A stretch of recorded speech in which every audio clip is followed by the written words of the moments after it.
Hello साथियों, आइए हम आज एक ऐसे विषय पर चर्चा करते हैं जिसे हम पढ़ते ही पढ़ाने के लिए हैं।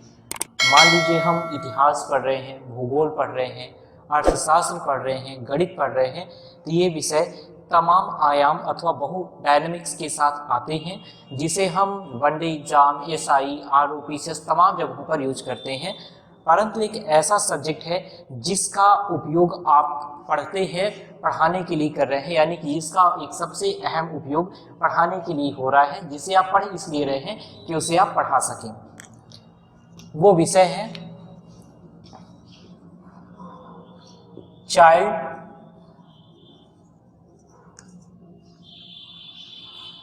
Development psychology.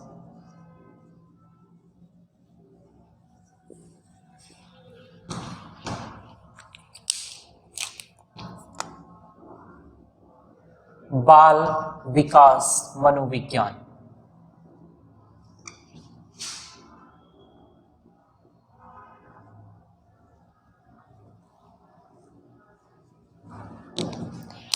आइए हम देखते हैं ये विषय इतना इम्पोर्टेंट है, इसकी महत्ता को हम समझ रहे हैं कि ये कितना इम्पोर्टेंट हो सकता है। अभी हमारा सीटेट की परीक्षाएं चल रही हैं। अभी हाल ही में यूपी टेट का एग्ज़ाम हुआ है, और अगर हम थोड़ा बाहर निकलें तो राजस्थान में पात्रता परीक्षा जो अध्यापक के लिए कराई जाती है, रीट है। इसी प्रकार से मध्य प्रदेश और बिहार भी अपने अपने एग्जाम कंडक्ट कराते हैं। इसमें दो फेज में एग्जाम होते हैं। एक पहला जिसमें हम पहली कक्षा से लेकर के प्राइमरी यानी 5वीं कक्षा तक के लिए एलिजिबल होते हैं, अपने आप के लिए एलिजिबल करते हैं, और दूसरा स्टेज होता है जिसमें हम कक्षा 6 से लेकर के 8 तक के सिलेबस को कवर करने के लिहाज से पढ़ाई करते हैं। अब इसमें सबसे पहली चीज है कि ये यानी कि जो भी स्टेट के एग्जाम्स हैं ये सीटेट को फॉलो कर रहे हैं और सीटेट के आधार पर ही अपना सिलेबस निर्धारित कर रहे हैं। इसमें पहली से 5वीं कक्षा तक के लिए 30 नंबर बिल्कुल फिक्स हो जाते हैं बाल विकास मनोविज्ञान एवं पेडागोजी से। अभी हम पेडागोजी नहीं लिख रहे हैं, देखेंगे कि पेडागोजी कैसे फिलॉसफी से साइकोलॉजी और साइकोलॉजी के बाद पेडागोजी आ रहा है, वहां पे इस चीज को हम डिस्कस करेंगे। उसी प्रकार से कक्षा 6 से लेकर के 8वीं तक भी 30 नंबर बिल्कुल फिक्स होते हैं आपके चाइल्ड डेवलपमेंट साइकोलॉजी और पेडागोजी से। लेकिन सबसे इंपॉर्टेंट ये चीज हो जाती है कि जब हम जूनियर स्तर की परीक्षा दे रहे होते हैं वहां पे ये 30 नंबर तो बिल्कुल फिक्स हो गए 150 में से, और जो आप स्ट्रीम चुनते हैं चाहे वो साइंस हो या आर्ट हो, वहां पर आप जो भी 60 क्वेश्चन दे रहे हैं उसमें से 50% प्रश्न जो है पेडागोजी यानी कि शैक्षिक अधिगम पर आधारित होते हैं, और अगर हम बात करें तो 30 क्वेश्चन बिल्कुल डायरेक्ट हमें प्राप्त हो रहे होते हैं। ऐसे में जूनियर लेवल में इसकी महत्ता और बढ़ जाती है। यहाँ पे तकरीबन आपको 60 से ज्यादा क्वेश्चन प्राप्त होते हैं मात्र एक विषय से। आइए अब हम समझते हैं कि इसके अंतर्गत हम किन किन बिंदुओं को कवर करेंगे, कौन कौन से ऐसे पॉइंट हैं, कौन कौन से ऐसे संप्रदाय हैं, कौन कौन से ऐसी विचारधाराएं हैं जहां पे सबसे ज्यादा प्रश्न इस टॉपिक से कवर किए जाते हैं। आइए हम देखते हैं यहां पर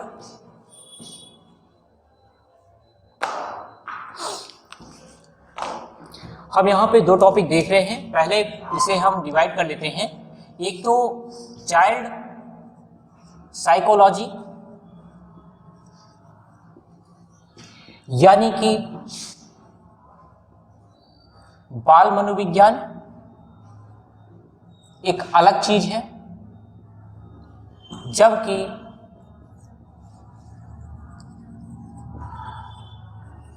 डेवलपमेंट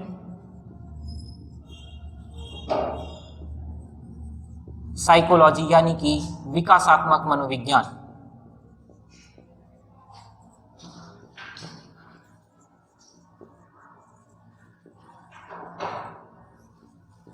एक अलग टॉपिक है। अब हम इसे संयुक्त रूप से पढ़ रहे हैं। देखिए, हम इस अवस्था के दौरान बच्चे के जन्म से लेकर के उसके किशोरावस्था यानी एडोलेसेंस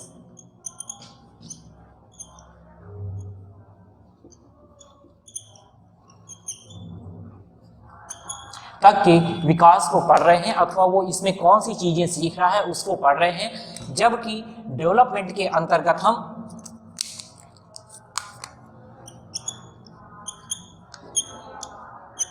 कॉन्सेप्शन यानी कि गर्भावस्था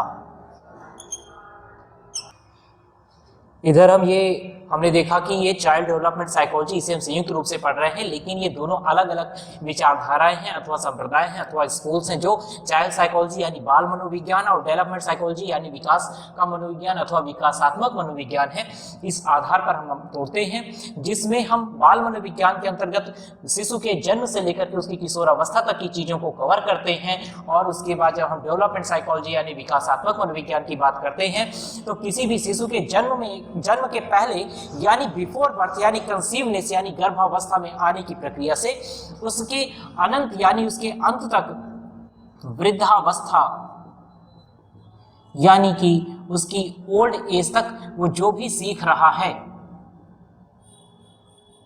उस पूरी प्रक्रिया को हम यहां तक सीखते हैं। मान लीजिए अभी हमारे घर में बड़े बुजुर्ग हैं, कोई भी जिनकी एज आज के समय में 70 साल है, आज से 10 साल पहले उन्होंने ये कल्पना भी नहीं की रही होगी या 15 साल पहले उन्होंने ये कल्पना नहीं की रही होगी कि व्हाट्सएप, फेसबुक या स्मार्टफोन, एंड्रॉयड जैसी कोई युक्ति भी वो चला पाएंगे। लेकिन आज भी वो सीख रहे हैं। अगर वो धीरे धीरे टच चलाना सीख रहे हैं तो वीडियो कॉल करना भी सीख रहे हैं, धीरे धीरे अपने आप को नेटवर्किंग्स में भी लाना सीख रहे हैं। यही प्रक्रिया है कि इन दोनों प्रक्रियाओं को हम जोड़ करके आगे की ओर पढ़ते हैं। अब आप देखें, अभी आपने देखा होगा कि प्राइमरी का जो एग्जाम होता है उसमें 30 नंबर गणित के बिल्कुल कंपलसरी होते हैं सभी के लिए। उसी में से आइए हम एक चीज देखते हैं कि कॉमन की प्रक्रिया हम देख रहे हैं, और हम यहाँ पर अगर साइकोलॉजी को कॉमन लें तो हम क्या लिखेंगे? सबसे पहले चाइल्ड डेवलपमेंट साइकोलॉजी, क्योंकि साइकोलॉजी दोनों में कॉमन है। और फिर हम उस प्रकार से लिख रहे हैं यहाँ पर बाल विकास मनोविज्ञान, और ये टॉपिक हमारा यहाँ पर कंप्लीट हो रहा है। साथियों, हमने देखा कि किस प्रकार से हम चाइल्ड डेवलपमेंट साइकोलॉजी तक पहुंच रहे हैं। दो अलग अलग विचारधाराएं ज्वाइंट हो रही हैं। एक है चाइल्ड साइकोलॉजी यानी बाल मनोविज्ञान, और दूसरा है विकास मनोविज्ञान यानी डेवलपमेंट साइकोलॉजी। इसको जब हम संयुक्त रूप से पढ़ रहे हैं तो ये हमारा विषय बना रहा है क्या? चाइल्ड डेवलपमेंट साइकोलॉजी यानी बाल विकास मनोविज्ञान। अब आइए, इसे तो हम समझ ही रहे हैं, और बाल विकास, इसके बारे में तो अभी पूरा का पूरा हमारे सामने विषय ही खड़ा है। लेकिन सबसे पहले साइकोलॉजी क्या है, इसे समझते हुए हम आगे की ओर बढ़ते हैं। सबसे पहले हम सभी ने एक विषय है फिलॉसफी। फिलॉसफी का नाम सभी ने सुना होगा, यानी दर्शन शास्त्र।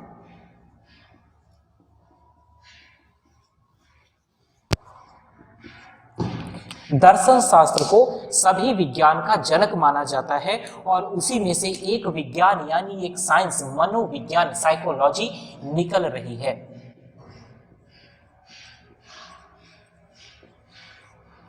ओके, अब देखते हैं। साइकोलॉजी मोटे तौर पर ग्रीक शब्द हैं,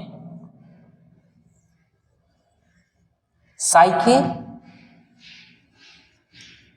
प्लस लोगोस, यानी कि इसे बोलते हैं हम आत्मा, और लोगोस का तात्पर्य होता है अध्ययन, यानी कि स्टडी ऑफ सोल, यानी कि आत्मा के अध्ययन को आप क्या कह रहे हैं? साइकोलॉजी।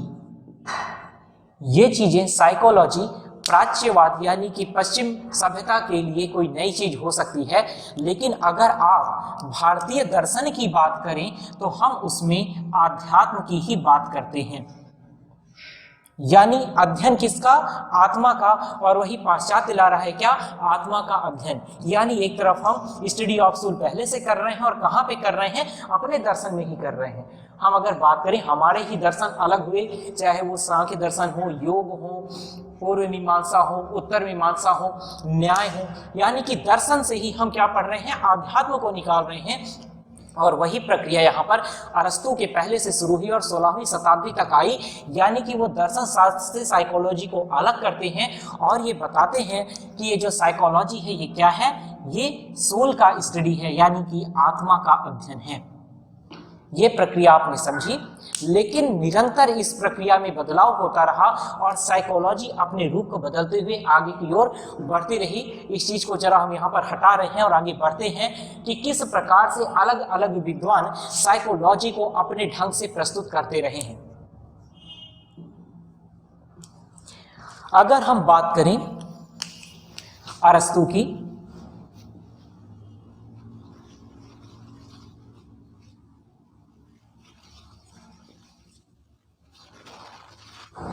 अरस्तु का शब्द इंग्लिश में एरिस्टोटल, हिंदी में अरस्तु, क्योंकि हमारी हिंदी ऐसी लैंग्वेज है जो हम हर चीज को कन्वर्ट कर लेते हैं अपनी भाषा के अनुसार। बात करें एरिस्टोटल को, हमने बताया अरस्तु। इसी प्रकार से इतिहास में एक प्राचीन समय में एक योद्धा थे, विश्व विजेता अलेक्जेंडर द ग्रेट। हमने सिकंदर महान बोल करके उनका टॉपिक ही समाप्त कर दिया। आप आगे बढ़ेंगे मैक्स वर्थहाइमर को पढ़ेंगे, जिसे हम वर्दीमीर बोल करके टॉपिक समाप्त कर देंगे, यानी कि हम किसी को भी अपनी हिंदी भाषा के अनुरूप बदल लेते हैं। अब क्या है कि प्रक्रिया शुरू होती है दर्शन शास्त्र से, जो लेकर के आ रहे हैं अरस्तु के पहले से भी कुछ विचारक हैं, लेकिन यहाँ पे अरस्तु मोटे तौर पे मनोविज्ञान की बात करते हैं और आगे की ओर बढ़ते हैं। और अरस्तु से लेकर के तकरीबन 16वीं शताब्दी तक साइकोलॉजी को क्या माना गया? स्टडी ऑफ सोल माना गया। लेकिन परिवर्तन सभी जगह होते हैं। इसी क्रम में आगे हम बढ़ते हैं। एक इटली के दार्शनिक हैं पोम्पोनोजी।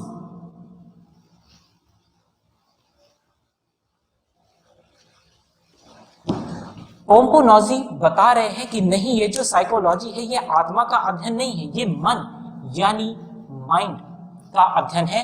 और ये विचारधारा दे रहे हैं अपनी ये 17वीं शताब्दी में। हमने देखा कि अरस्तु क्या बोल रहे हैं कि साइकोलॉजी क्या है? आत्मा का अध्ययन है, जबकि पोम्पोनोजी बोल रहे हैं कि साइकोलॉजी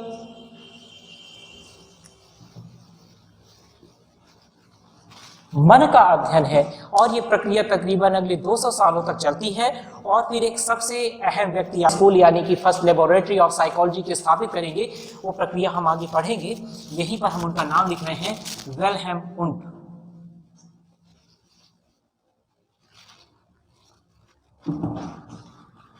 विल्हेम वुंट बोल रहे हैं कि नहीं, साइकोलॉजी ना तो आत्मा का अध्ययन है ना मन का। जब आपके अंदर चेतना होगी, यानी जब आप किसी भी चीज को लेकर के कॉन्शियस होंगे, तभी आप उस चीज को अच्छे से समझ पाएंगे।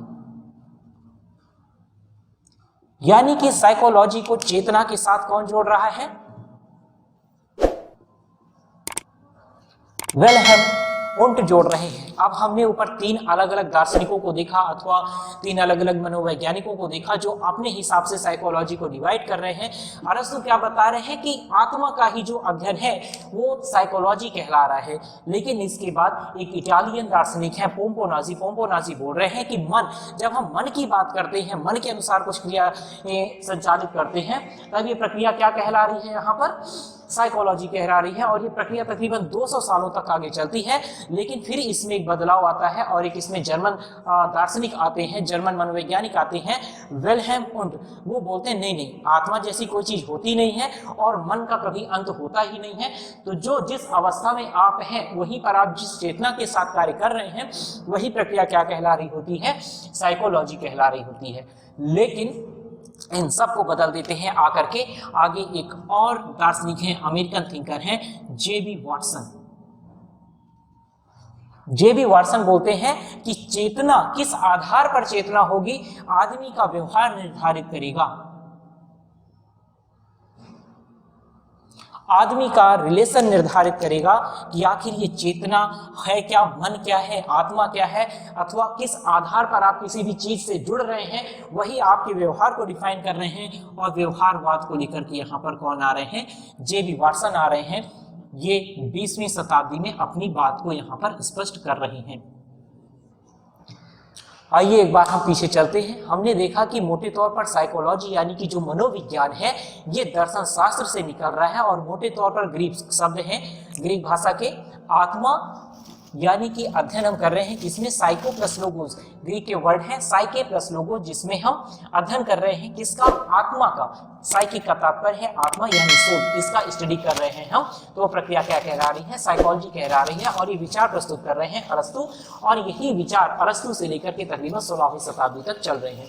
लेकिन कुछ चीजें बदलाव के साथ आगे आती हैं। और फिर पोम्पोनोजी जो इटली के दार्शनिक हैं, ये बता रहे हैं कि साइकोलॉजी जो है मन का अध्ययन है। और वो प्रक्रिया वो 17वीं शताब्दी में दे रहे हैं अपने मत को। और ये मत तकरीबन 200 सालों तक आगे बढ़ता है। फिर हम आगे चलते हैं। फिर आते हैं एक जर्मन दार्शनिक है, विल्हेम वुंट। ये बता रहे हैं कि जो साइकोलॉजी है या जो मनोविज्ञान है, ये आपकी चेतना पर निर्भर कर रहा है। आप किस चेतन अवस्था के साथ चीज़ों को लेकर के चल रहे हैं, इस आधार पर आगे बढ़ रहे हैं। और आप आगे चलेंगे, आप एक नाम पाएंगे सिगमंड फ्रायड का। सिगमंड फ्रायड इसी अवस्था को, चेतना को 3 भागों में बांटेंगे, चेतन, अचेतन और अचेतन बुनियादी कॉन्शियस, सब कॉन्शियस एंड अनकॉन्शियस माइंड के ऊपर ये प्रक्रिया को आगे बढ़ाएंगे। फिर हम आगे बढ़ते हैं, अमेरिकी दार्शनिक हैं जेबी वाटसन। ये बोल रहे हैं कि चेतना तो ठीक है, लेकिन अगर आप कोई काम कर रहे हो, मान लीजिए हम पढ़ा रहे हैं, तो इसका हमारा रिलेशन क्या है, ये हमारा व्यवहार, इसका व्यवहार क्या है, कौन पढ़ रहा है, किस लिए पढ़ रहा है, यानी कि ये जो चीजें हैं चाइल्ड डेवलपमेंट साइकोलॉजी, इसका व्यवहार यानी इसका संबंध है किससे, आपके टेट, आपके सुपर टेट, आपकी टीचिंग लाइन से है, तब ना आप इसे पढ़ रहे हैं। और किस चेतना के साथ पढ़ रहे हैं, तब ये चीज यहाँ पर डिफाइन कर रहे हैं। चेतना को जोड़ते हुए कौन डिफाइन कर रहा है, यहाँ पर जेबी वाटसन डिफाइन कर रहे हैं, और ये प्रक्रिया ला रहे हैं 20वीं शताब्दी में। और यही व्याख्या जो है आज तक चल रही है। अभी इसमें व्यवहारवाद के बाद कोई नई चीज साइकोलॉजी में नहीं आई हुई है। अगर आपने इतना समझ लिया तो आप इसका स्क्रीनशॉट ले लें, फिर हम आगे चलते हैं। साथियों, अभी तक हम मनोविज्ञान को किस अवधारणाओं के साथ हम आगे की ओर बढ़ रहे हैं, हमने देखा कि हमने सोल यानी आत्मा को पढ़ा, मन के बारे में जाना, और फिर आगे बढ़ती हुई प्रक्रिया चेतना तक आती है, और फिर अंत में क्या है आपका व्यवहार। और यही व्यवहारवाद जो जेबी वाटसन स्थापित कर रहे हैं, यही प्रक्रिया आज तक संचालित है। अब इसमें व्यवहारवाद को मान करके ही एक थिंकर हैं जॉन लॉके, ये भी अमेरिका से ही संबंधित हैं। ये व्यवहारवाद को आधार मान करके बोल रहे हैं कि the mind of a child,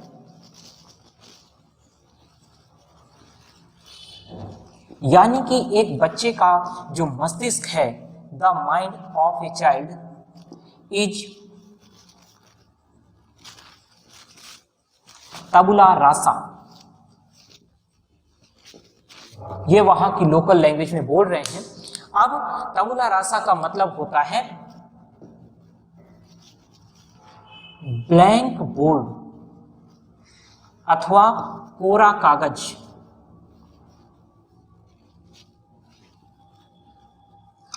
okay, ये क्वेश्चन कई बार आया हुआ है कि जॉन लॉके का सिद्धांत जो mind of a child is like a tabula rasa यानी कोरा कागज है, ये किस सिद्धांत पर आधारित है, तो ये व्यवहारवाद पर आधारित है।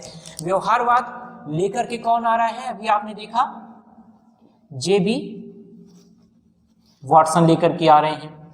जेबी वाटसन ने भी अपनी एक थ्योरी दी कि अगर आप इन्हें 1 दर्जन दूध पीते बच्चे दें, यानी कि 1 डजन ऑफ इन्फेंट चाइल्ड दे रहे हैं, तो बदले में आप चाहे उन बच्चों को जिस प्रकार से चाहे, वकील, अध्यापक, इंजीनियर, डॉक्टर, बिजनेसमैन, वो उस तरीके से ट्रांसफॉर्म कर देंगे। क्यों? क्योंकि उनका माइंड क्या है, कोरा कागज की तरह है। जैसे कि जॉन लॉके बोल रहे हैं कि mind of a child is a tabula rasa, यानी कि ब्लैंक बोर्ड, यानी कोरा कागज की तरह बच्चे का दिमाग होता है, आप उस पर जो चाहे लिख सकते हैं। उदाहरण के तौर पे देख लें कि मान लीजिए कोई बच्चा है 2022 जिसमें अभी केवल 24 दिन बीतते हैं और 365 दिन पूरी तरीके से आपके सामने हैं, तो बच्चे का माइंड में अभी केवल 24 पॉइंट्स आए हुए हैं। अब आप इन 365 कागजों पे जो चाहे लिख सकते हैं। आपके पास 365 यानी 2022 की एक पूरी की पूरी किताब पड़ी हुई है। इसी प्रक्रिया को कौन बोल रहे हैं यहाँ पर, mind of a child is a tabula rasa. Tabula rasa यानी ब्लैंक बोर्ड, यानी ब्लैंक स्लेट, यानी कोरा कागज। इस प्रक्रिया को आपने समझा, हटा दें, आगे की ओर बढ़े। समझ रहे हैं चीजों को। अब हमने देखा कि साइकोलॉजी विभिन्न चरणों से होते हुए व्यवहारवाद तक पहुंची। सबसे पहले मनोविज्ञान ने आत्मा के अध्ययन को कवर किया विचारकों की नजर में। फिर विचारकों ने बोला कि मनोविज्ञान क्या है, मन की स्थिति है, तभी वो मनोविज्ञान हो रहा है। फिर आगे बढ़ रहे हैं तो मनोविज्ञान में चेतना का अस्तित्व लाया जा रहा है विल्हेम वुंड के द्वारा। और फिर जब हम और आगे बढ़ रहे हैं तो जेबी वाटसन के द्वारा व्यवहारवाद के सिद्धांत को आगे यहाँ पर स्थापित किया जा रहा है। अब व्यवहारवाद को ही आधार मान करके एक दार्शनिक हैं वुडवर्थ, ये अपनी परिभाषा दे रहे हैं और व्यवहारवाद पर कैसे अपनी परिभाषा को समाप्त कर रहे हैं जरा देखिएगा, क्योंकि ये परिभाषा कई बार आई हुई है। इस परिभाषा को पहले हम लिखते हैं फिर समझते हैं। इन्होंने कहा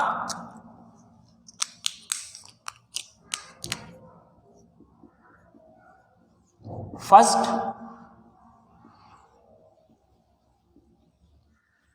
psychology lost it's soul, then its mind,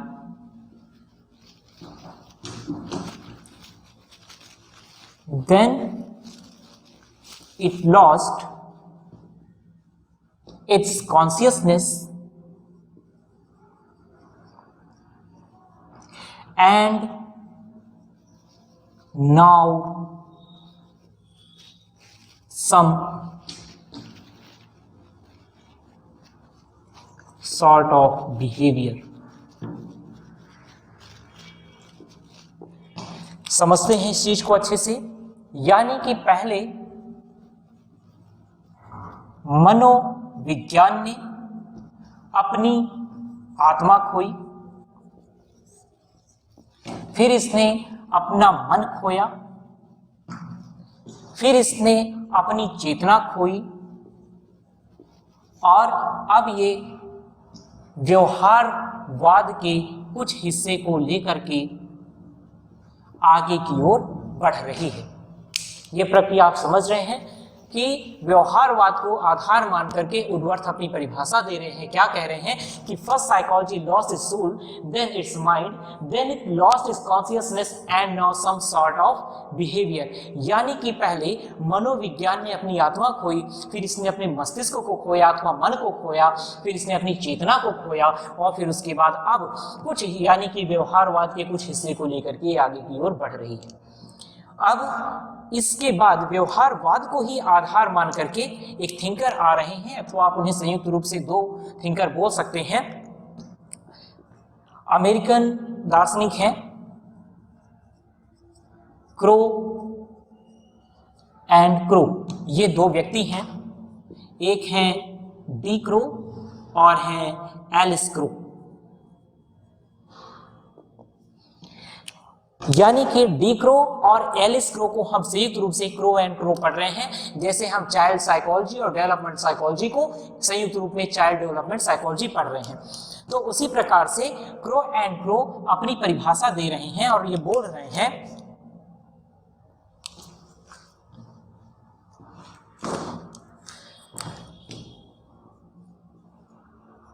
psychology is a study of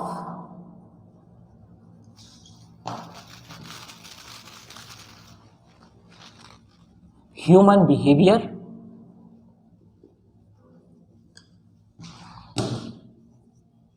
and human relation। Crow and crow क्या बोल रहे हैं कि मनोविज्ञान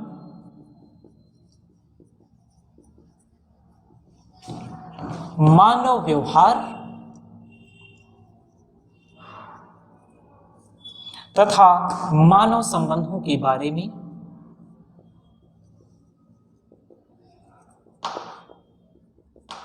जानकारी प्रदान करता है। अब हमने लास्ट में साइकोलॉजी की जो विचारधारा चलन में है व्यवहारवाद, उसी के आधार पर हम देख रहे हैं कि दो दार्शनिक आ रहे हैं अथवा दो मनोवैज्ञानिक आ रहे हैं। एक है वुडवर्थ और अगले संयुक्त रूप से क्रो एंड क्रो यानी D Crow and Alice Crow हैं, जिसमें वुडवर्थ बोल रहे हैं कि साइकोलॉजी यानी मनोविज्ञान ने सबसे पहले अपनी आत्मा को खोया, फिर मन को खोया, फिर चेतना को खोया, और अब व्यवहार के कुछ हिस्सों को लेकर के आगे की ओर बढ़ रही है। उसी प्रकार से क्रो एंड क्रो बोल रहे हैं कि मनोविज्ञान किसका अध्ययन है? मानव व्यवहार यानी ह्यूमन बिहेवियर और मानव संबंधों के बारे में जानकारी प्रदान करने वाला विज्ञान कौन सा है? मनोविज्ञान। ये चीजें अगर आपने पढ़ ली हो, समझ ली हो, तो इसका स्क्रीनशॉट ले लीजिए। फिर हम आगे की ओर बढ़ते हैं और देखते हैं एक सबसे अहम नाम आता है, स्विस साइकोलॉजिस्ट हैं जीन पियाजे। जब तक हम उनका जिक्र नहीं करेंगे हम मनोविज्ञान की अवधारणा को पूरी तरीके से समझ ही नहीं पाएंगे। अगर आपने इसे समझ लिया है तो आप इसका स्क्रीनशॉट ले लीजिए ताकि हम आगे बढ़ें। हमने देखा कि किस प्रकार से वुडवर्थ और क्रो एंड क्रो व्यवहारवाद के आधार पर अपनी परिभाषा दे रहे हैं। इसी प्रकार से हम आगे बढ़ते हैं और एक सबसे अहम नाम आता है अब जीन पियाजे।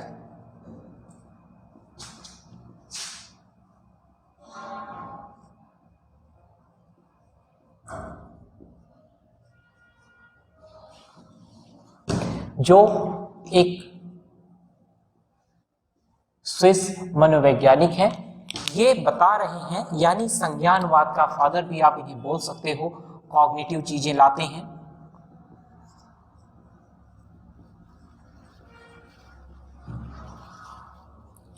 संज्ञानात्मक अवधारणा को जीन पियाजे स्थापित करते हैं और ये कुछ नया नहीं जोड़ रहे हैं, ये बोल रहे हैं चलिए हम मान रहे हैं, क्योंकि आज के समय में भी हम साइकोलॉजी को व्यवहारवाद का सिद्धांत के आधार पर आगे बढ़ा रहे हैं, तो साइकोलॉजी को व्यवहार का अध्ययन मान रहे हैं, तो उसी आधार पर जीन पियाजे कह रहे हैं कि चलिए ठीक है, आप बिहेवियर कर रहे हैं किसी के साथ,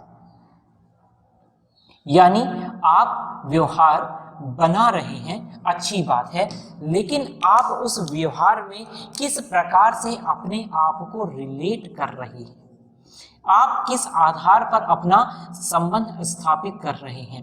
क्यों? क्योंकि सड़क पर चलने वाले हर एक व्यक्ति से आपका संबंध नहीं होगा। जिसने अभी तक मुझे पहले कभी नहीं देखा, आज पहली बार देख रहा है ऑनलाइन, तो उसका भी अभी इससे पहले मेरा कोई संबंध नहीं रहा होगा या कोई व्यवहार नहीं रहा होगा। तो अब हमारा और आपका संबंध किस आधार पर है, ये बोल रहे हैं संज्ञान के आधार पर। कौन बोल रहे हैं? जीन पियाजे बोल रहे हैं, जो एक स्विस दार्शनिक हैं। इसके बाद ये व्यवहारवाद को कह रहे हैं चलिए ठीक है, लेकिन बोल रहे हैं कि आप इस रिश्ते में इन्वॉल्व किस चीज के लिए हुए हैं, यानी कि इसके अंतर्गत आप सम्मिलित किस लिए हुए हैं। यानी कि चलिए हम और आप ने देखा कि चलिए हम आपसे मिले हैं या नहीं मिले, हमारा आपका एक पढ़ाई के संबंध में संबंध बना, लेकिन अब आप आगे ये चाइल्ड डेवलपमेंट एंड साइकोलॉजी का वीडियो देख किस लिए रहे हैं, इसका आप उपयोग क्या करेंगे, इस चीज को कौन यहाँ पर अवतारित कर रहा है? जीन पियाजे कर रहे हैं। और इससे भी बढ़कर के ये एक कदम और आगे बढ़ते हैं और चेतना को भी ले आ रहे हैं।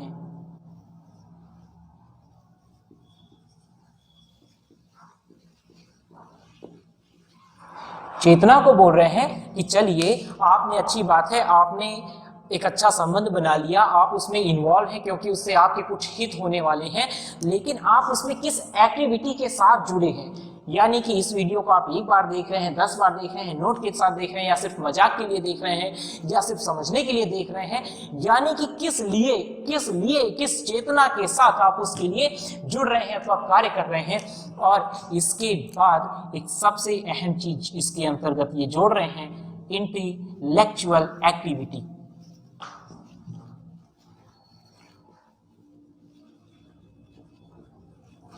यांत्रिक आंतरिक मन स्थिति। अब आपने देखा कि जीन पियाजे साइकोलॉजी की 4 कौन कौन सी अवधारणाएं आपने देखी? आत्मा, माइंड, कॉन्शियसनेस,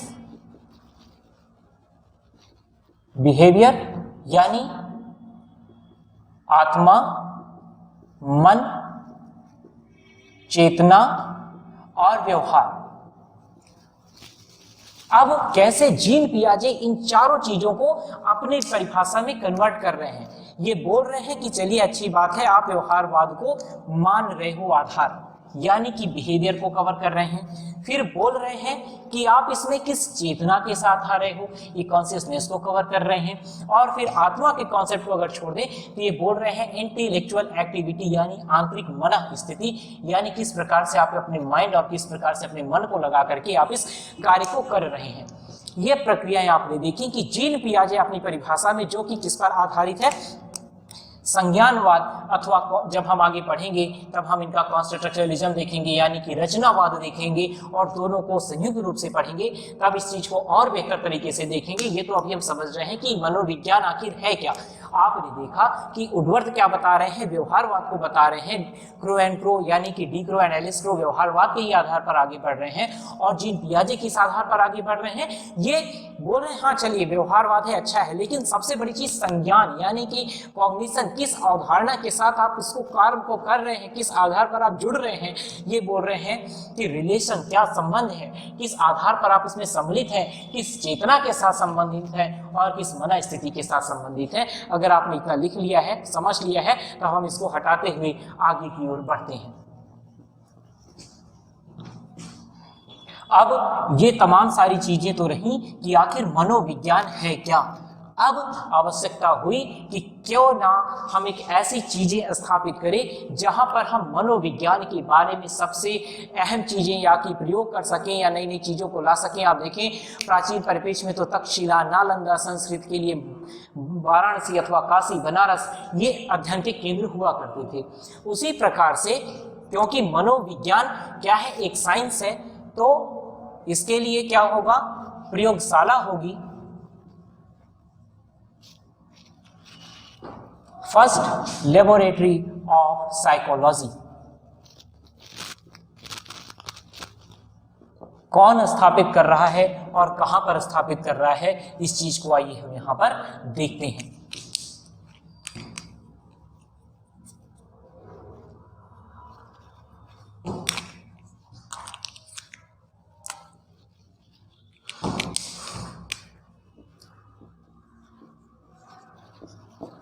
वक्त आता है 1879 का और स्थान है लिप्जिग, जर्मनी।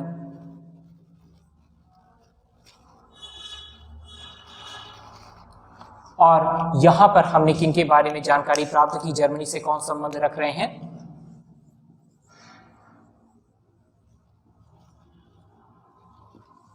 वेलहेम उन संबंधित अपना यहाँ पे जर्मनी से संबंधित है, और वो जर्मनी में ही लिप्जिग नामक स्थान पर मनोविज्ञान की पहली प्रयोगशाला स्थापित कर रही हैं।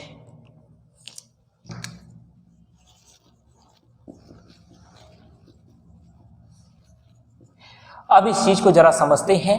जर्मनी, अगर हम यहां पर हिटलर के कॉन्सेप्ट को थोड़ा सा जर्मनी से हटा दें तो जर्मनी एक ऐसा स्थान है जिसने मानव सभ्यता के लिए जितने भी देशों ने योगदान दिए, अगर उसमें कुछ चुनिंदा देश चुने जाए तो उसमें जर्मनी का स्थान भी का उन चुनिंदा देशों में से होगा जो सर्वश्रेष्ठ स्थान को प्राप्त कर सकते हैं। क्यों?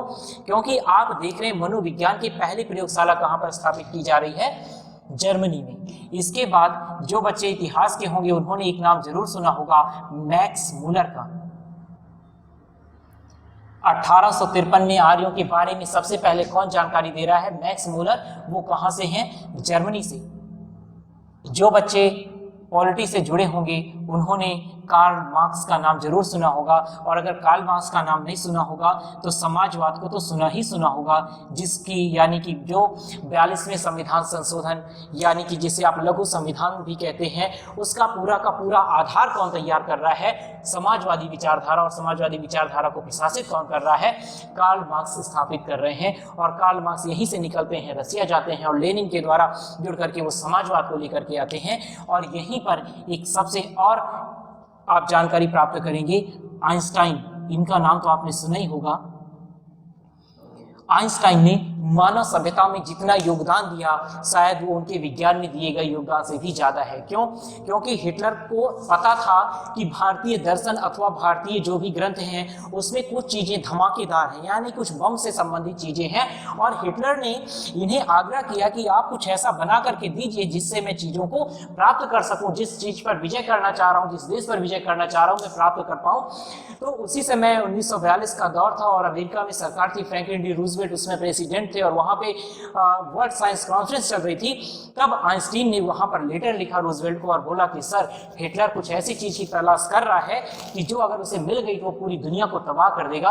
और वहीं पर रूजवेल्ट ने साइंस कॉन्फ्रेंस में एक चीज कही कि क्या ऐसा संभव है, जो लेटर आया हुआ है, सोचिए कि आइंस्टीन जर्मनी के ही हैं, लेकिन एक व्यक्ति जो हिटलर मानव सभ्यता को तबाह करने पर लगा हुआ है, यानी कि क्लैश ऑफ सिविलाइजेशंस कर रहा है, वहीं पर आइंस्टाइन मानव सभ्यता को बचाने का प्रयास कर रहे हैं। तब रूजवेल्ट के नेतृत्व में जब साइंस प्रोसेस में ये लेटर भेजा जाता है कि क्या ऐसी कोई चीज़ संभव है, तब वहाँ पर एक व्यक्ति होते हैं ओपेनहाइमर और बोलते हैं बिल्कुल संभव है। और फिर वो ओपेनहाइमर परमाणु बम बनाते हैं जो कि नाभिक के विखंडन पर है। फिर आगे जाकर के ऑटो हान बनाते हैं, नाभिक के संलयन पर हाइड्रोजन बम बनाते हैं। हाँ, दुर्भाग्य की बात यह है कि अमेरिका ने उसका इस्तेमाल जापान पर किया। ये मानव सभ्यता के लिए दुर्भाग्य का विषय हो सकता है, लेकिन फिर भी आप समझ सकते हैं कि अगर ये चीज़ आइंस्टाइन हिटलर को बना करके देते तो हिटलर उसे सूतली बम की तरह कहाँ कहाँ फेंकता, आप कल्पना भी नहीं कर सकते। अब जर्मनी का योगदान हम वर्तमान समय में देखें तो एक फाउंडेशन क्रीम है निविया।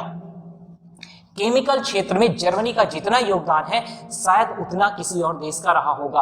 आपने देखा होगा 1860 में भारत में नील विद्रोह होते हैं, किस प्रकार से प्रक्रिया होती है, किस प्रकार से लोग 22-22 घंटे काम कर रहे होते हैं नील के हौजों में। और वहीं पर जर्मनी रासायनिक नील जो कि आज भी हम यूज कर रहे हैं वो जर्मनी की ही देन है और वो लेकर के आती है। और आज भी पूरे की पूरे एरिया में आप देख रहे हैं कि रसायन के क्षेत्र में भी, और इधर आपने देखा फिजिक्स के क्षेत्र में भी, दर्शन और इतिहास के क्षेत्र में भी, हर क्षेत्र में जर्मनी अपने आप को अग्रणी कर रहा है, अपने आप को बढ़ा रहा है।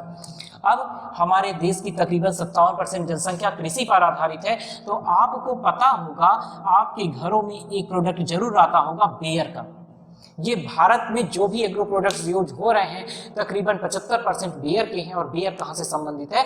जर्मनी से। इसके अलावा अगर आप मोटर व्हीकल की बात करें तो एक कंपनी है मर्सिडीज। मर्सिडीज कहाँ से संबंध रख रही है? वो भी जर्मनी से ही संबंधित है। ये प्रक्रिया आप समझ रहे हैं कि प्रयोगशाला यानी कि सिर्फ साइकोलॉजी अथवा मनोविज्ञान की ही प्रयोगशाला जर्मनी में नहीं आ रही। जर्मनी में कौन कौन सी चीजें आ रही हैं, और जब ये मर्सिडीज लेकर के आते हैं तब अमेरिका फोर्ड लेकर के आता है। आपने इंडीवर का नाम सुना ही होगा। इंडीवर फोर्ड की ही एक कंपनी है, फोर्ड की बनाई हुई प्रोडक्ट है जिसके आधार पर ये प्रक्रियाएं कंपटीशन के मोटर व्हीकल्स के रूप में आगे की ओर बढ़ रही हैं। अब आपने देखा कि पहली प्रयोगशाला मनोविज्ञान की लिपजिग नामक स्थान पर जर्मनी में स्थापित की जा रही है। और कौन स्थापित कर रहे हैं? विल्हेम वुंड स्थापित कर रहे हैं। अब क्योंकि हम लेबोरेटरी में करते क्या, लैब में क्या करते हैं? एक्सपेरिमेंट करते हैं, यानी प्रयोग करते हैं। तो इसे हम पढ़ किस में रहे हैं? प्रयोगात्मक मनोविज्ञान, क्योंकि मनोविज्ञान का वहां पे प्रयोग हो रहा है। अब फादर ऑफ एक्सपेरिमेंटल साइकोलॉजी का जनक यानी कि फादर ऑफ एक्सपेरिमेंटल साइकोलॉजी आप किसे कह रहे हैं? विल्हेम वुंड को कह रहे हैं, अथवा प्रयोगात्मक मनोविज्ञान का जनक आप विल्हेम वुंड को मान रहे हैं। और आप मान रहे हैं कि किस प्रकार से विल्हेम वुंड इस प्रक्रिया को आगे की ओर बढ़ा रहे हैं। अगर हम भारतीय परिप्रेक्ष्य में बात करें पहली साइकोलॉजी लेबोरेटरी की, तो ये 1916 में स्थापित की जाती है, कलकत्ता में स्थापित की जाती है। और इसे स्थापित कौन कर रहा है? डॉक्टर नरेंद्र नाथ सेन गुप्ता। अब ये प्रक्रिया हो गई। अब इसके बाद साइकोलॉजी अलग अलग विचारधारा की ओर बढ़ेगी, अलग अलग संप्रदाय की ओर बढ़ेगी। क्यों? क्योंकि मान लीजिए अगर हम कहें कि आपके सामने एक साइकोलॉजी खड़ी है तो अभी आप नहीं समझ पाएंगे। अगर हम कहें कि आपके सामने एक इंजीनियर खड़ा है तब आप तुरंत पूछेंगे कौन सा इंजीनियर? जो पुल बनाता है, घर बनाता है यानी सिविल इंजीनियर, या जिसने हमारे लिए ये बोर्ड लाइट्स ये चीज़ें बनाई वो इंजीनियर, या कंप्यूटर साइंस वाला जिसके जरिए आप यूट्यूब के जरिए चीज़ों को देख रहे हैं वो इंजीनियर, या एरोडायनेमिक्स वाला इंजीनियर जो जहाज उड़ा रहा है वो? कौन सा इंजीनियर? कौन सी साइकोलॉजी हम आगे पढ़ेंगे? फिर आएगा एजुकेशनल साइकोलॉजी, जो एजुकेशनल साइकोलॉजी निर्माण करेगी आपके एक नए विषय का साथ, जिसे हम यहीं पर साथ में ही पढ़ते हैं, पेडागोजी। वो कुछ भी अलग नहीं है, बस शिक्षण अधिगम को जोड़ते हुए मनोविज्ञान के साथ उसका गठन होगा। जब हम संप्रदायों को पढ़ेंगे तब हम उन चीज़ों को कवर करेंगे कि किस प्रकार से बिल्कुल अंत में जाकर के एडवर्ड डी थॉर्नडाइक नामक एक व्यक्ति आते हैं और वो पेडागोजी जैसे सब्जेक्ट्स में एक अहम योगदान देते हैं, यानी कि साइकोलॉजी को अलग करते हैं। अब देखिए क्यों? क्योंकि हमें सब पढ़ना है, सारे संप्रदाय पढ़ने हैं। हम आगे जाकर के संवेगात्मक चीज़ों को पढ़ेंगे, नैतिक चीज़ों को पढ़ेंगे, हम रचनावाद पढ़ेंगे, प्रकार्यवाद पढ़ेंगे, मनोविश्लेषणवाद पढ़ेंगे, व्यवहारवाद पढ़ेंगे, गेस्टाल्ट विचारधारा पढ़ेंगे। क्यों? क्योंकि हमें सब कुछ, सारी चीज़ों की आवश्यकता है। हम बात इंजीनियरिंग की करेंगे तो सारे इंजीनियर की आवश्यकता होगी, क्योंकि किसी ने बिल्डिंग बनाया है, किसी ने बोर्ड बनाया है, किसी ने लाइट बनाई है, किसी ने इंडस्ट्रियल मार्कर बनाया है। तो ये प्रक्रियाएं हैं। सबके योगदान से हम वो चीजें निकालेंगे जो हमारे एजुकेशनल साइकोलॉजी के लिए आवश्यक होंगी और फिर हम आगे की ओर बढ़ेंगे। आगे हम अगला टॉपिक स्कूल्स ऑफ साइकोलॉजी यानी कि मनोविज्ञान के संप्रदाय को पढ़ेंगे और वहां पर चीजों को कवर करते हुए आगे की ओर समाप्त करेंगे इस टॉपिक को।